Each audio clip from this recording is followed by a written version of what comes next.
Israel যেন যুদ্ধক্ষেত্রে নেমেছে সবকিছু গ্রাস করে ফেলার জন্য।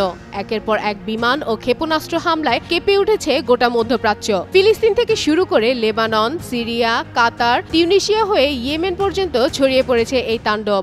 ইসরায়েলের আগ্রাসনের তীব্রতা এমন পর্যায়ে পৌঁছেছে যে পুরো অঞ্চলই নতুন এক আগ্নেয়গিরির মতো বিস্ফোরিত হওয়ার দ্বারপ্রান্তে।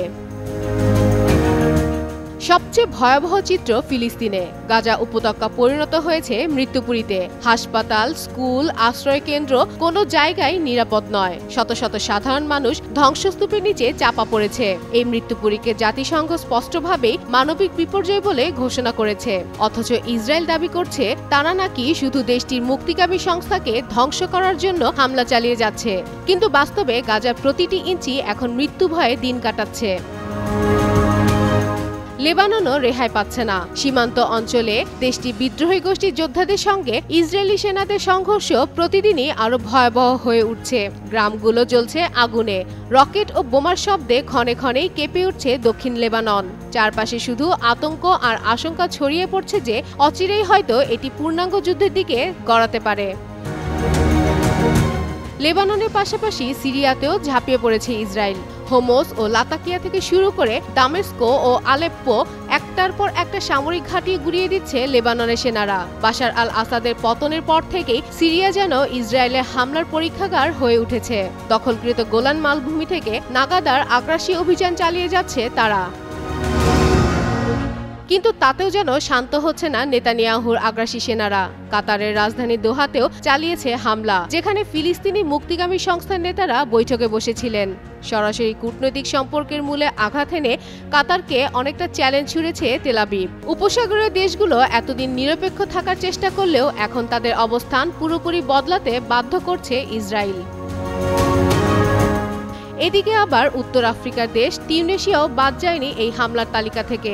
ফিলিস্তিনের মুক্তিগামী সংস্থার নেতাদের আশ্রয়দাতা বলে অভিযুক্ত করে ইসরায়েল সেখানেও হামলা চালাচ্ছে। আর এতে করে পুরো উত্তর আফ্রিকা জুড়ে বিস্ফোরিত হচ্ছে ক্ষোভ। পাশাপাশি দেশটির সরকারও এটিকে যুদ্ধ ঘোষণার সমতুল্য মনে করছেন। অন্যদিকে ইয়েমেনের বিদ্রোহী গোষ্ঠী ঘোষণা দিয়েছে ইসরায়েলের আগ্রাসনের জবাব রেড সি এলাকায় দেবে। ইতিমধ্যেই বৈশ্বিক বাণিজ্যের জন্য গুরুত্বপূর্ণ এই সমুদ্র পথটি ঝুঁকির মুখে পড়েছে। সেখানে মার্কিন ও ইউরোপীয় যুদ্ধজাহাজ মোতায়েন করা হলেও ইয়েমেনের বিদ্রোহী গোষ্ঠীদের হামলা ঠেকানো সহজ হবে না বলে মনে করছেন বিশ্লেষকরা। উপসাগরীয় দেশগুলো এখন বড় ধরনের দ্বিধায় দিন পার করছে। সৌদি আরব ও সংযুক্ত আরব আমিরাত এতদিন ইসরায়েলের সঙ্গে সম্পর্ক স্বাভাবিক করেই এগোচ্ছিল, কিন্তু কাতার ও তিউনিসিয়ায় ইসরায়েলি হামলার পর সেই প্রক্রিয়া হুমকির মুখে পড়েছে। আন্তর্জাতিক অঙ্গনেও বিভক্তি এখন অনেকটাই স্পষ্ট। যুক্তরাষ্ট্র প্রকাশ্যেই ইসরায়েলকে সমর্থন দিয়ে আগেই বলেছে যে তাদের আত্মরক্ষার অধিকার আছে। তবে ইউরোপীয় ইউনিয়নের ভেতরে দেখা দিয়েছে ভিন্ন মত। একদল দেশ ইসরায়েলের নিরাপত্তার পক্ষে কথা বলছে, অন্যরা মানবিক বিপর্যয় ঠেকাতে অবিলম্বে যুদ্ধবিরতির দাবি করছে। আর এই সুযোগ কাজে লাগাচ্ছে চীন ও রাশিয়া। রাশিয়া সিরিয়া ইরানের সঙ্গে জোট দৃঢ় করছে, আর চীন আরব দেশগুলোর সঙ্গে কূটনৈতিক ও অর্থনৈতিক সম্পর্ক জোরদার করছে। এতে বৈশ্বিক রাজনীতিতে নতুন মেরুকরণ তৈরি হওয়ার আশঙ্কা দেখা দিয়েছে। এই অঞ্চলগুলোর ভেতরে রাজনৈতিক প্রতিক্রিয়া ক্রমশই বাড়ছে। সব মিলিয়ে ইসরায়েল এখন একের পর এক ফ্রন্টে তাণ্ডব চালিয়ে যাচ্ছে। গাজা রক্তাক্ত, লেবানন জ্বলছে, সিরিয়া ছিন্ন ভিন্ন, কাতার ও তিউনিসিয়া চ্যালেঞ্জের মুখে, আর ইয়েমেন রেড সিকে যুদ্ধক্ষেত্রে পরিণত করার পথে। প্রশ্ন এখন একটাই, ইসরায়েলের এই অগ্নিঝরা অভিযান কোথায় গিয়ে থামবে? যে আগুন তারা জ্বালিয়েছে তা এখন পুরো মধ্যপ্রাচ্যকে গ্রাস করে বৈশ্বিক সংঘাতে রূপ নিতে চলেছে।